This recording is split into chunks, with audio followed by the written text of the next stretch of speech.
Welcome to the Venture Vault. I'm Michael Benatar, and today I am excited. I am joined by Andy Voggenthaler.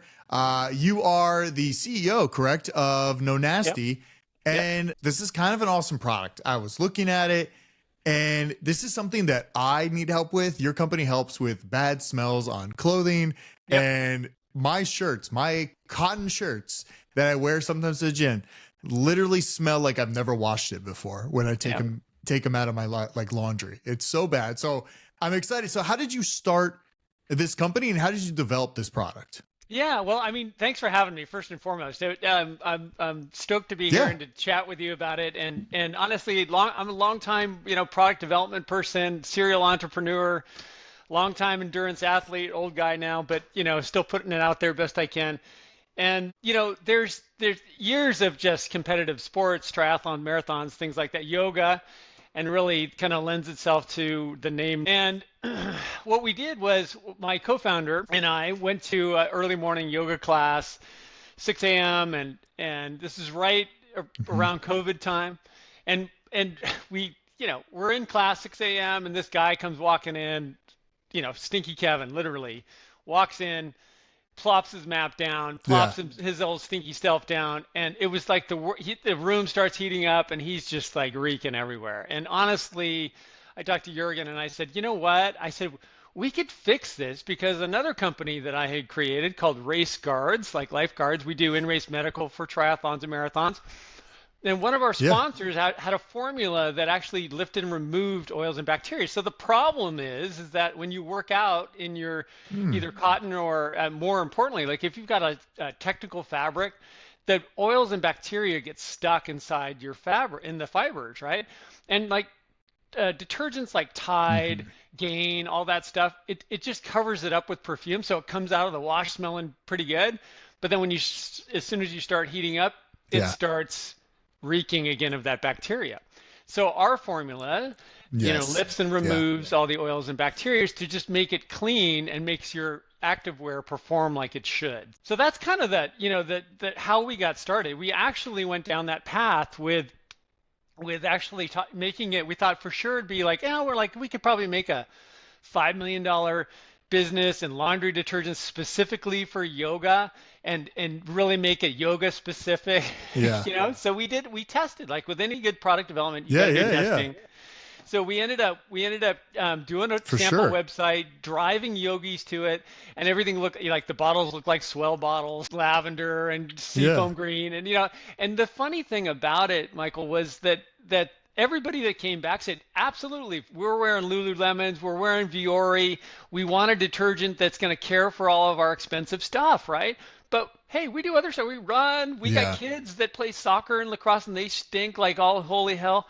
And so, we want sprays, we want all the, so we ended up thinking about it and then looking at the market and said, there's a really bigger opportunity to bring No Nasty line of products that take that perform better than anything on the market, that actually takes the nasty stuff away from, your daily life. And that is odor spray, shoes, sports gear, laundry detergent, hand sanitizer. We even have a car seat protector, and I'll send you one, Michael, that, you throw over your seat, you go for a run, come back, you're all sweaty. You just plop it over the headrest, fold it down. So you don't have the stupid like towel that you're always trying to like protect your seat. This thing is just rocks, right? Yeah, it just you're all sweaty. Keeps it out. Yeah. So we've been really growing, like month over month. Our product came out really, really great. It's all soft touch bottles, beautiful packaging, and the product itself, that's the most important thing. It cleans. Yeah, it looks great. Cleans better than anything that's out there. So that's kind of the run up with No Nasty, and now we're scaling month over month. So that's where we're awesome. And so I know product development, really hard to get it right. Did you work with a co-packer to figure this out, or was it kind of developed with somebody else? Because I know just like getting it right could take a few tries. It's costly because you're like, it's not really working here. It's not working over here, but this is working a little bit. How many iterations did you go through? We were fortunate. Like we kind of knew how the basic chemistry worked. We kind of knew that it's enzymes, and you want to make sure you have the enzymes that are specifically targeting the bacteria caused by sweat, right? And you want to have plant-based surfactants that Hmm. also are good for the planet, all that stuff, so it washes it away and it's not going to put any phosphates into in the environment and all that. So we had kind of an idea of the chemistry. Hmm. Do like several iterations. Our formulators were Yeah. fantastic, and they were super patient with it. They just liked us. They wanted us to succeed. They really worked with us. And the thing I think that helped us the most, Michael, was when we had these iterations. I was big at giving it to everybody that I could think of to try it, use it. We use Yeah. benchmarks with some of the products that are out there now. There's Hex, Wind, all this stuff, and they're all decent products for the most part that are specifically Hmm. tailored towards trying to get stink out of your activewear. But we wanted to be better than all of that, and we wanted to get a result quicker than everybody else. So we had Hmm. to, we had to several tries, and it was a little bit painful to do that and expensive to do that, but we knew we had to get that right. And For sure. today, it's really, really good. Like, I And mean, this where? product. Go ahead. No, no, Did I no, no. lose? I was just gonna say real quick, like how long ago did you guys start this, and what was the how long did the process take for you guys Yeah, from idea to launch? And when did you yeah. guys launch? Sounds like it just you recently launched within the last year or so. Yeah, so we really got cooking end of 22. So 2023 was their first kind of year kind of going through with it. Our idea kind of came up in late Nice. 2020. And then we had to do 2021 was all R&D, like everything, like getting everything right, getting your IP Yeah. sorted out, getting all of that. And then slowly by inch, we were able to, get the website up, get things going, testing, more testing, God, more testing. So then Amazon, and of course Yeah. Yeah. Amazon Yeah. is it's doing business with the devil, it feels like at times, but it's a necessary evil to get It's so through. hard. Yeah. It's super, super hard. But the thing that we found was that like our Zen Fresh, this is this blue bottle, that I didn't think that people really cared that much about having a fragrance in there. And it's hard. Think about it. Like you're trying to remove odors, right? And you don't want to, you're not, so the Yep. chemistry is trying to get rid of odors, and so how do you put a fragrance inside something that's trying to get rid of it, right? So we came up Yeah. with an enzyme Yeah. resistant fragrance that was actually good for the planet as well, and we got this Zen Fresh fragrance, and people love it. We've won some awards with it and all that stuff, and it's been a huge hit for us. So That's great. you never know how that R&D is going to go, and And I hopefully, mean, you get yeah, you guys have a lot of products, right? So there's a lot of products on the website. Is there any what was your initial like what was your MVP? By the way, I also turned off local video for us because we're recording this for YouTube later. yeah. So your video's still recording, but just I can't see it, so it can come in. So we're not as delayed. I think we're just like a little delayed. Yep, no problem. I lost you. Are you still there? And what was your MVP? Sorry. Oh, the MVP. So that's our Zen Fresh laundry Yeah. detergent. That's our big Halo product. People Okay. love it. Everybody just digs on it. But the funny thing is, we've been approached to do private label for some large companies, which we may or may not do. Okay. But we also have been, and to our earlier conversation about pet, like No Nasty Pet, a premium pet shampoo, conditioner, cleans Yeah. nasty dogs, and also for other household items, whether it be, dish soap, bathroom cleaner, cleans nasty bathrooms, all that stuff. So a premium product for cleaning Hmm. other stuff outside of our sports stuff. But we know we can't go there until we crank up on our core products that we have, our Halo products. And yeah, I mean, pet is interesting. I mean, I have a pet company. We've dabbled in the shampoo space. Yeah. Once you get into the shampoo space, you realize that people are very specific with their shampoo. A lot of people don't want any scent because it's irritating for a lot of dog skins. My wife, who started the company with me, she got recruited to another company in the dog space as well, and it's a huge like mobile grooming company. Wow. And they're going through their thing, getting shampoo for all their companies as well, and it's very specific. Every groomer has their own type of Yep. shampoo they like, and the scents and itching and all that. And I have two dogs. I don't know if you can see one of them sleeping back there. There's a little dog bed, but it's a crazy world of dog for sure. So I love the pet space, and yeah, if you guys go into that, I think it would be something different that a lot of companies aren't going on, right? Like from our Yep. shampoo, ours was more like a soothing sudsy shampoo that was supposed to bring down a little inflammation and some itching because we added CBD to it. But it's a weird space. I never knew how weird it was until I was in the dog space and started like talking to dog parents. And some people don't care. Some people are like, oh no, if it has X thing in it, I cannot use it. I'm going with this. And pet parents are very loyal. That's what I found. They are. I'm a huge pet dog parents, for sure. Yeah, I'm a huge dog fan, and I rescue dogs, and I've got a crazy dog. Yeah. Now, and I went to the show in Vegas. I don't know if you guys ever went to that giant pet expo. Oh, Super Zoo. Super Zoo. That's it. And yeah. I was like, I met the guy. Yeah, Super Zoo. Yeah. From Smart and Final, the rundown over there. Like you spend 2 days there and not see everything. It's ridiculous. It's crazy. Super Zoo. I know. It's a crazy, crazy show. It's huge. They have the grooming thing going on. They have all the booths set up with all the new dog products and the tech and the food in the middle. And it's just, it's a wild, wild business. Well, back to your business. I want to know, like, when you guys started, did you guys did you go out with a pitch deck and raise some capital, or did you just kind of self-fund this from other projects? How'd you get started? Yeah, we just bootstrapped it, and we still are to this day. Like we Jurgen, my co-founder, and I bootstrapped it. We have zero debt currently, but we're now gonna do a raise. We need to it's one thing to see us, growing, and it is month over month. But now it's like, okay, we've got traction, people love our products, and now we got to fuel it because we're not doing any marketing really other than kind of at a bootstrap level, which is tiny. So we know, like, if we spend $5,000 on Amazon, we're going to get between 9 and 15 grand back in sales. So we kind of know that, but we need to off, Amazon, doing all sorts of marketing to drive and get into retailers and stuff. So we need to hire people. We need to raise some capital, and we're not looking for a ton. We'll probably, raise maybe up to $1 million, something like that.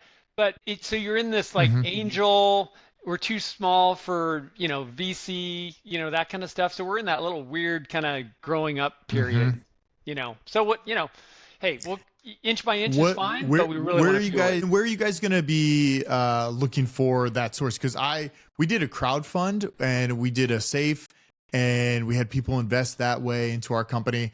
There's a whole bunch of companies out there now that kind of execute and help you execute all that. But are you guys going that route, or just kind of friends and family round and kind of we haven't even done the friends and family thing so much yet, other than just cash out of our own accounts making it happen. We're kind of looking into the angels. I'm curious about your experience with the crowdfunding, whether or not that was a great thing for you or whether it's not. I think a safe is a great way to do it. I think that's a really good way to do it. And were you successful in getting the amount of money that you needed? Yeah, we got a good amount of money. We didn't raise that much capital. We kind of wanted to do it to see like what would this money do for us.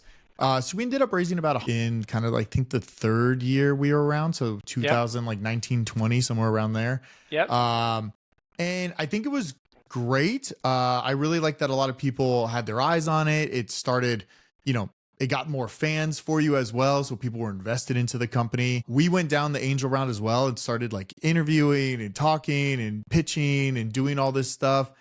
And ultimately, like for us, we just didn't want to have like the burden of somebody saying, sure, I'll give you $1 million, but you need to get this company to a 5 million, 10 million, whatever valuation.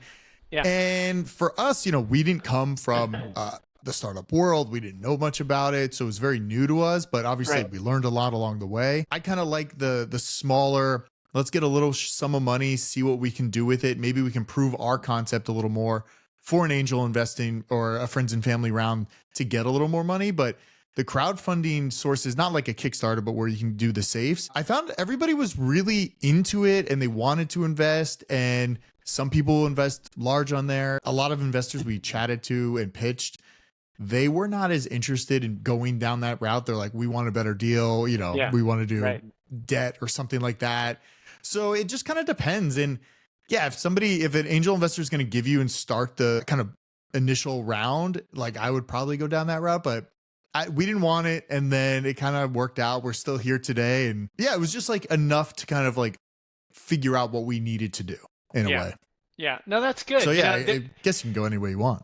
Yeah. Yeah, no, for sure. And one thing we have that's interesting, in our opportunity is that we have an investor that's really interested in jumping in. Like they love our products, they got a bunch of money, Hmm.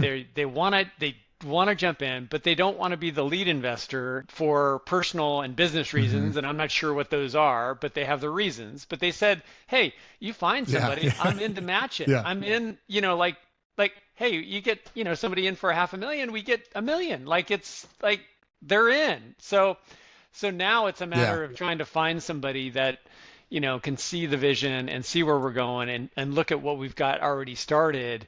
And it's been all of our capital in it, and nothing else to this point. So, Yeah. there's a lot of steps as we talked about early on was all the stuff, all this R&D, all the IP, all the formulations, all that stuff. We own all of that stuff. That Hmm. is that is our manufacturing is dialed in. So Yeah. that part's exciting. The hard part is kind of done. Now it's like, hey, let's let the world know we got this stuff. Let's sell it. Let's go. Yeah, and that is Who? I've worked with some Who other loves companies. Amazon? It's No, user friendly to do anything no, on Amazon no. It is such a at pain in the all. butt. Like It's a total it's pain in not the not butt. at all. It's a Yeah. huge pain. It's been good for us. I mean, because there's a lot of there's competition there, and in laundry detergent in particular, I mean, you're up against Yep. the big guys, right? And so I don't care if you say your Yeah. specialty niche, whatever, you're still looking at Tide and all these other ones that are going to crush you essentially. So you have to be a little bit smarter and do things a little bit differently to get a result. But it's been good for us. I will say it's good. As painful as it is, it's good. Yeah. And what's your approach to marketing so far? Like, how are you guys doing like affiliate marketing? Are you just kind of out there on social working with influencers? What's your approach so far that's been working for you? Yeah, I mean, so we're really, really new into, Amazon and specialty retail has been Hmm. our kind of our main focus right now, like running stores, yoga, studios, things like that. So there Okay. really hasn't been much marketing So more outside. B2B. Yeah, Okay. there hasn't been really more anything, outside of there to drive to DTC. Now, keep in mind the interesting thing about DTC, where we thought initially we have a really interesting opportunity to do things direct to consumer. Like here's some great, products and, make it convenient and all of that. But the issue comes in when you're shipping liquid, Yeah. right? It's super heavy. It's not like it's inexpensive to It's ship a heavy. bottle, Yeah. across. So Amazon's a great way. So fulfilled by Amazon, you get the trucks, get it to the distribution centers, and that's all good. You get it to retailers, whether or not, we would love to be in an REM, Dick's Sporting Goods, Whole Foods, Sprouts, Hmm. those kind of places where, where you can crank some volume, Target, they would be really, really good. So from a marketing perspective, it would be much more, campaigns designed to help our retail partners. And then as you get into influencers and we work with the San Diego Wave, which is the women's soccer team, professional soccer team. They use our products and things like that, which Oh, is cool. great. But we just need to spin it up so we can get some more visibility, so people know when they see No Nasty, they're like, oh, I know those Yeah. guys. Yeah. And where are you guys located? Are you in California? San Diego. San Diego. Oh, nice. Okay. Yeah. We're out in Los Angeles, so we're pretty close. Yep. Stay there. Stay there. Yeah. Yeah. So what what is the next step for you guys? Like, are there any new products you guys are trying to launch in the next year? Obviously, you're going to try to grow, raise a little capital this year. Is there Yeah. another iteration, I guess, of the product or a different formula of it?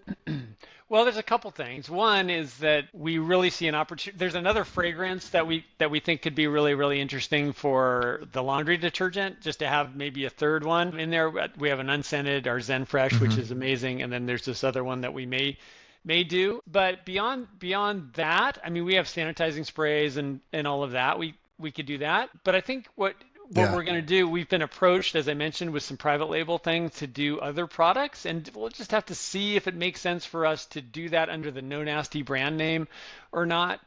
But for Hmm. foreseeable future, like our core products, continue to push them. Our odor spray, laundry detergent, car seat protector, travel laundry. The one thing that is like hands down a bonus about our product is we've got a little travel size, 3 ounce, TSA approved. Hmm. And the thing that you can see, we Oh, tell people cool. all the time to like grab something that's clean out of your running drawer or whatever, your short drawer, gym clothes, and go to the sink, fill it up with warm Mm-hmm. water. This is clean, keep in mind, clean. And you throw it into the sink with some warm water and you pour in some No Nasty and let it sit there for 20 minutes. And you will be amazed at all the gunk that comes out into the basin. You are be shocked at your clean clothes if you're using something like Tide or All or any of those things, all the gunk that comes out. So travel laundry is a big one for us. We've sold a lot of it. So when people are on the go, like myself, when and I travel in a hotel and I go out for a run, come back, and it's going to be a couple days. I want to use my stuff. I don't want to pack tons. Just rinse it in the sink with No Nasty. Rinse it out, hang it up, and you're good to go. So that product has been That's cool. a really Awesome. a big home run. And so if you really have something that's gross, you can only imagine what it looks like in the sink with all the gunk coming out of it. So the big test is, I'm sure. Show me your clean stuff and we'll show you how bad it really is. Yeah. Well, Andy, I appreciate you coming on today. No Nasty, you can find it online. Also on Amazon. I'm sure it's a little easier for you guys to ship from Amazon. Or is your website fulfilled by Amazon as well? We do that. We or do either way. Yeah, either way. Yeah. Okay. Yeah. Well, I appreciate it so much. Is there anywhere anybody personally can find you online, Instagram, LinkedIn? Where's a good spot for people to find you? Sure. LinkedIn, of course, is always good to find me. andyv@nonasty.com, NONASTE. Email is fine. And of course, you can just reach us through the website. No Nasty Life is our Instagram. And yeah, I'm easy to find. You found me. Cool. Yeah. All right. Well, I appreciate it so much. Thank you for coming on. Thanks, Michael.